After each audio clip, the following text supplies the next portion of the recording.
Hey y'all, today we are going to be talking about linear inequalities.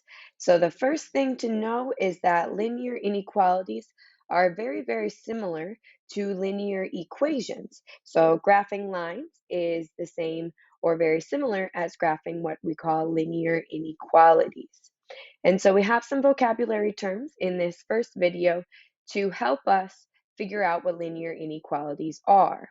So a linear inequality is an inequality with two variables, usually like an x and a y.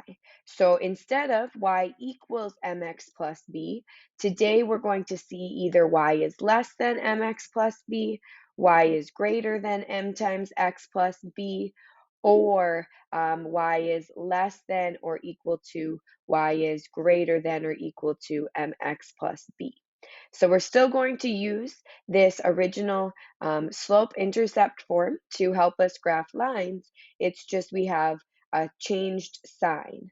So your slope is still the m of your slope-intercept form. It is this number multiplied to the x.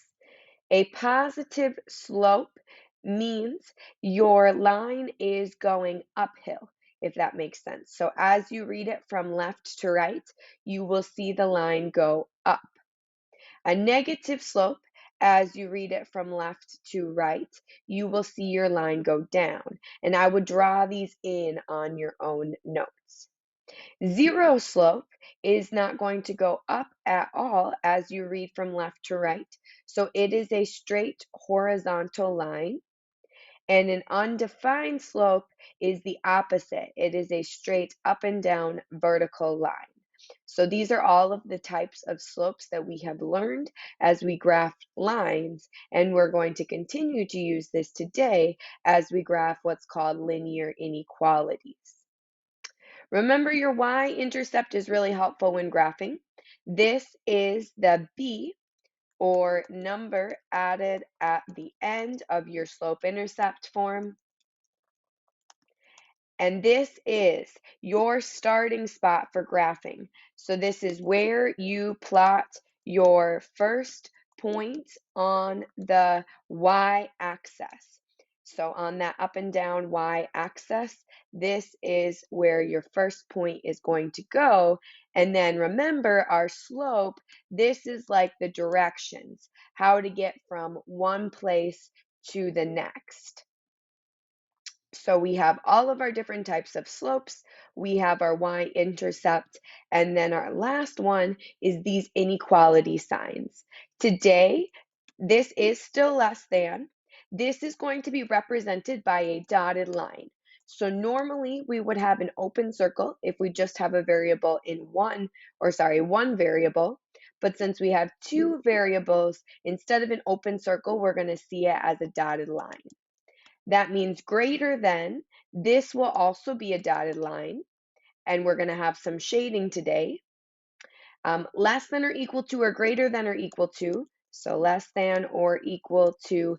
This is going to have a solid line, and I will explain what all of these mean later on. And this is greater than or equal to, and this is also going to have a solid line. So today it's really important, as you can see down below, we have some graphs. So make sure you have out something that you can draw some graphs on, that you can sketch out the graphs on, and write your steps down. I went pretty fast through these vocabulary terms, but these are all super helpful. The last thing I forgot about linear inequality, this is an inequality with two variables where there is shading on the graph. So today you will also be shading areas of your graph to represent all the possible solutions.